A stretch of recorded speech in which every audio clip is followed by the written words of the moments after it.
नमस्कार, P news में आपका स्वागत है। आप देख रहे हैं पी न्यूज। मैं हूं कृष्ण कुमार। संजय किशोरी जी के श्रीमद् भागवत कथा के तीसरे दिन लाखों लोगों का भीड़ उमड़ पड़ी। जी हां, बिहार के समस्तीपुर जिले के हसनपुर प्रखंड स्थित औरा ग्राम आयोजित श्री श्री 1008 श्री विष्णु महायज्ञ में तीसरे दिन भारत देश के सुप्रसिद्ध महान कथावाचिका जया किशोरी जी के श्रीमद् भागवत कथा में लाखों की संख्या में श्रद्धालु लोग कथा सुनने के लिए पहुंचे थे। जो जया किशोरी जी का प्रवचन सुनते ही आनंद विभोर होकर खुशी से झूमने लगा। बताते चले कि स्थानीय अगल बगल के अलावे बिहार के दरभंगा जिले के खगड़िया, बेगूसराय, मुंगेर, मधुबनी जिले से श्रद्धालु लोग इस महायज्ञ में जया किशोरी जी का प्रवचन सुनने आए।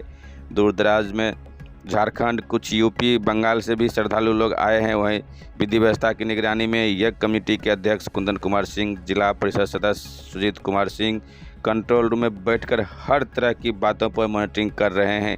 मौके पर भाजपा के महिला नेत्री सह पूर्व जिला परिषद सदस्य सुनीता सिंह, पूर्व प्रखंड प्रमुख संजय दास, सरपंच प्रतिनिधि ललन यादव, मुखिया पति बैजनाथ झा, प्रेमलाल यादव, वरुण देव यादव, भोला यादव, सोहन गुप्ता, संदीप पाटिल, रामपदारथ मंडल, राजीव कुमार मंडल, गोपाल पासवान, महेश यादव, परमानंद मंडल, राहुल कुमार, निशांत अग्रवाल, गोविंद अग्रवाल, आलोक मुरथलिया, मनीष गोयल, अमन कुमार सिंह, विदुर जी झा, किशोर सिंह, संजीव झा के अलावा अन्य कई लोग मौजूद थे। इस न्यूज़ को अधिक से अधिक शेयर कीजिए, सब्सक्राइब कीजिए, कमेंट कीजिए, लाइक कीजिए।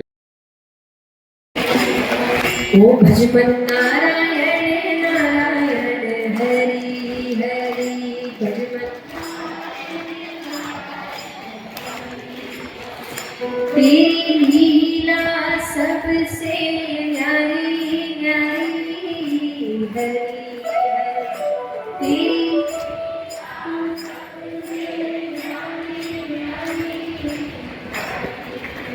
मेरी तालियों के साथ श्रीमन्नारायण नारायण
यहाँ पर यही नाम जप करते करते प्रहलाद जी राजमहल के अंदर प्रवेश कर रहे हैं।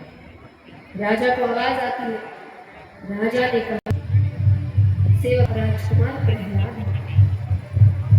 अपने पास ले गया।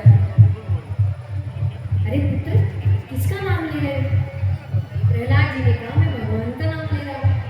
अरे मैंने तुमको बताया ना, भगवान यानी तुम्हारे पिता। प्रहलाद जी कहते, तो परम पिता परमेश्वर। अब जैसे साधारण बच्चों के लिए गुरुकुल होते, राक्षसों के बच्चों के लिए भी गुरुकुल होते, वहां राक्षसी विद्या सिखाई जाती, उनको वहां भेजा जाता है। प्रहलाद कुछ दिनों तक इंतजार किया राजा ने। फिर सेवकों से कहा, जाके देख के आओ। आइए कथा के बीच ड्रोन को पीछे रखे।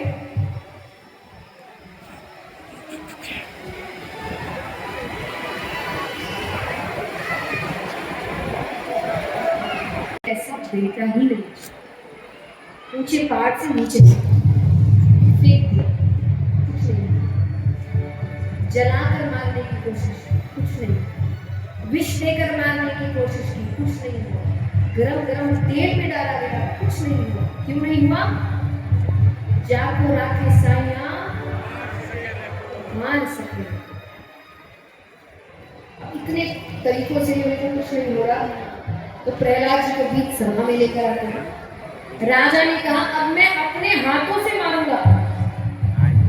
राजा ने कहा आखिरी बार पूछना हूं, बता दे भगवान कौन है। प्रहलाद जी कहे श्री हरि, केवल श्री हरि। अरे राजा कहे हरि हरि हरि, कहाँ है तेरा हरि? प्रहलाद जी कहे वो हर जगह है, वो मुझ में है, वो आप में है, वो जीव में है, निर्जीव में है। राजा कहे निर्जीव में है? बोले हाँ। अब राजा आसपास देख रहा है निर्जीव क्या है, उसको एक खंबा दिखा। उसने कहा इस खंबे में है क्या है? प्रहलाद जी कहा खंबे में भी है। बोले मैं खंबा ही तोड़ता हूँ। पहला प्रहार करता है, दूसरा प्रहार करता है, तीसरा प्रहार करते ही वो खंबा टूटता है और उसमें से भगवान का नरसिंह अवतार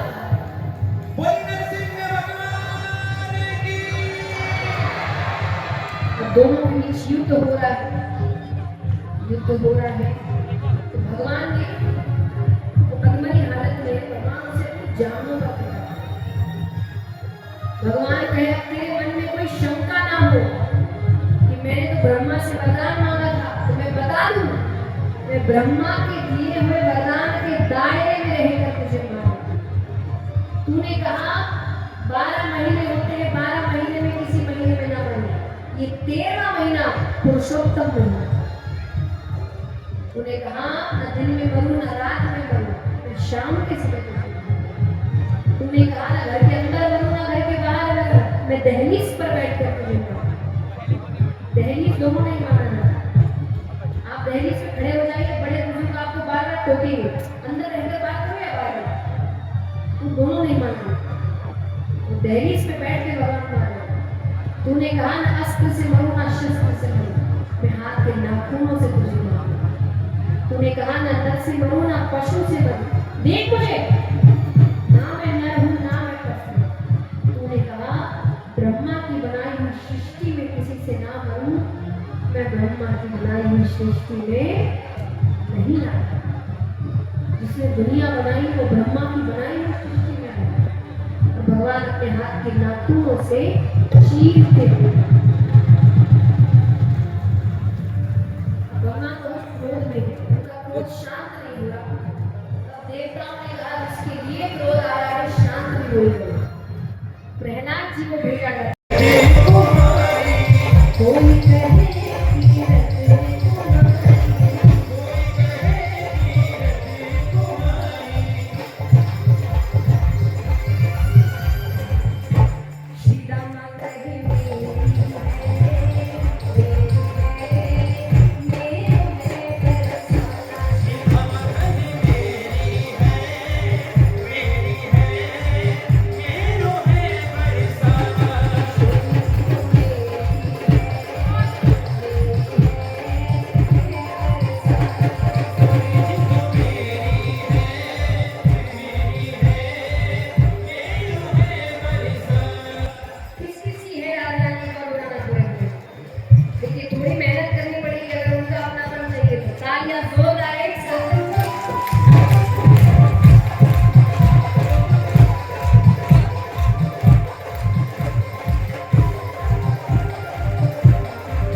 ठाकुर जी राधा रानी कहीं ना कहीं तो महसूस हो ही जाएगी, और कहीं भी हो सकते हैं, कुछ पता नहीं है।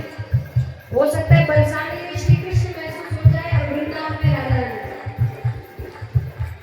वृंदावन जगह तो बाकी बिहारी की है, फिर भी अगर किसी को कुछ बोलना भी होता है सबसे पहले क्या कहते हैं? राधे राधे। तो भक्त कहे एक दिन देखी मैंने श्री जीवन में, एक दिन देखी मैंने श्री जीवन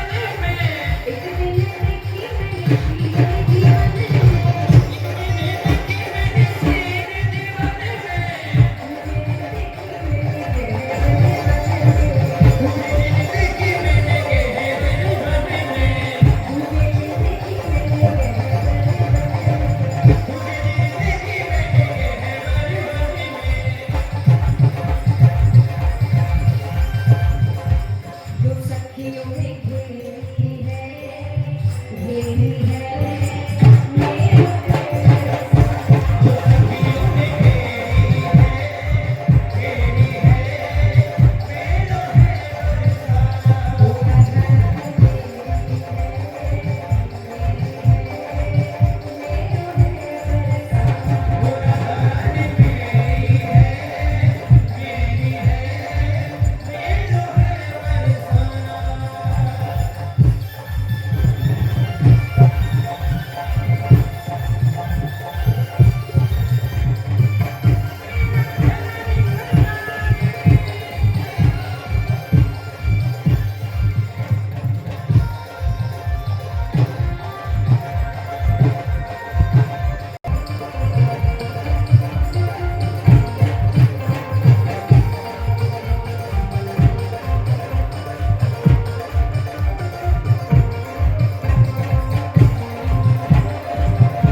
ये दोनों कर रहे हैं, धन दोनों ही कमा रहे हैं, परिवार में दोनों ही रह रहे हैं, फर्क पता है कब पता चलता है? कहते हैं ध्रुव जी ने कहा तो मेरे आदेश का पालन नहीं करोगे तो मैं दंड नहीं दूंगा। अरे उनके दंड से तो मैं बचा लूंगा, मेरे दंड से कोई नहीं बचा सकता। सेवक मुस्कुराने लगे। अब उनको मन में लग रहा है कि राजा ने मना अपने बच्ची के लिए थोड़ी किया। उन्होंने सोचा अगर कोई सेवक ना आ जाए, कोई मंत्री किसी काम के लिए ना आ जाए, प्रजा से कोई व्यक्ति अपना, उनको लगा कि ये तो परिवार है, उन्होंने जाने दिया। जाने दिया तो ध्रुव जी तो जाते ही सीधा पिता की गोद में बैठे। वो भी पिता है, अपने बच्चे को लाड़ तो करेंगे, तो पूछ रहे हैं उनसे कैसा गया दिन, क्या किया, क्या सीख रहे हो। उत्तम नीचे बैठा, सुरुचि को अच्छा नहीं लगा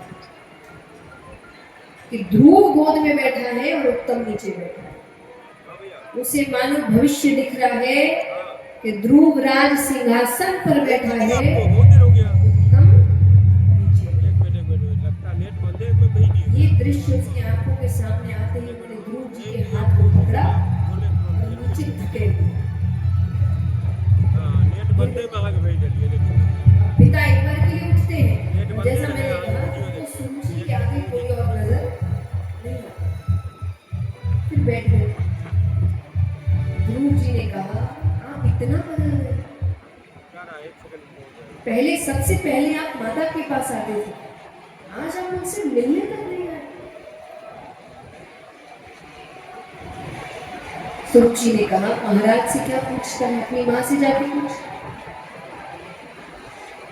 देखिए ऐसा नहीं है कि ये सब करने के बाद उनके मन में कोई नफरत की भावना है।